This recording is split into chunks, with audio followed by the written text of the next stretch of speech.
ആ ഹലോ അമ്മ. അമ്മയല്ല ഞാൻ. എങ്ങോട്ട്? ഇത് അമ്മയുടെ ഫോണല്ലേ, നീ എന്തിനു ഫോൺ എടുത്തത്?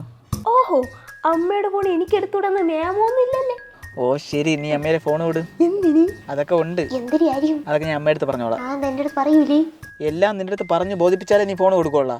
അത് ചിലപ്പോൾ കൊടുക്കാം, ചിലപ്പോൾ കൊടുക്കാതിരിക്കാം. That's up to me. Okay. എടി, എനിക്കിത് അമ്മയുടെ പറയേണ്ട കാര്യമാണ്. നീ കളിക്കാതെ ഫോൺ കൊടുത്താണ്. അമ്മയോട് പറയേണ്ട കാര്യം അത് എന്നോട് പറയണം.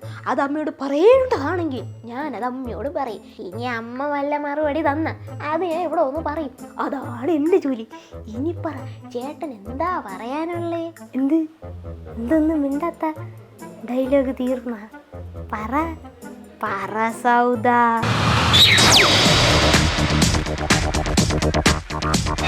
നിനക്ക് ദേഷ്യം വരുന്നുണ്ടോടാ? നിനക്കെന്നെ തല്ലാൻ തോന്നുന്നുണ്ടോടാ?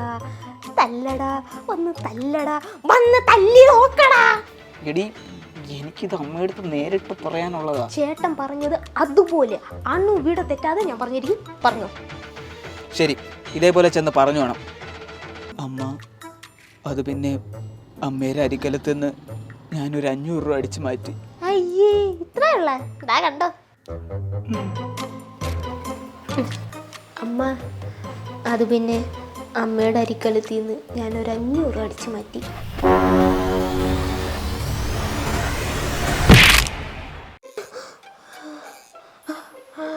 എന്ന് ചേട്ടൻ പറയാൻ പറഞ്ഞു.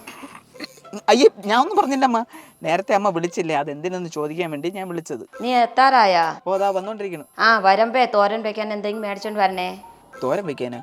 തോരൻ വെക്കാൻ തോന്നുന്നു, വല്ല തോരൻ പരിപ്പ് മാച്ചാ മതിയാ? ചെറുക്കാ, ക്യാരറ്റോ ക്യാബേജോ വല്ല മായിച്ചോണ്ട് വാ. ഓ, അങ്ങനെ ആയിക്കോട്ടെ. അപ്പോ തമ്പുരാട്ടിക്ക് എല്ലാം മനസ്സിലായെന്ന് കരുതണു.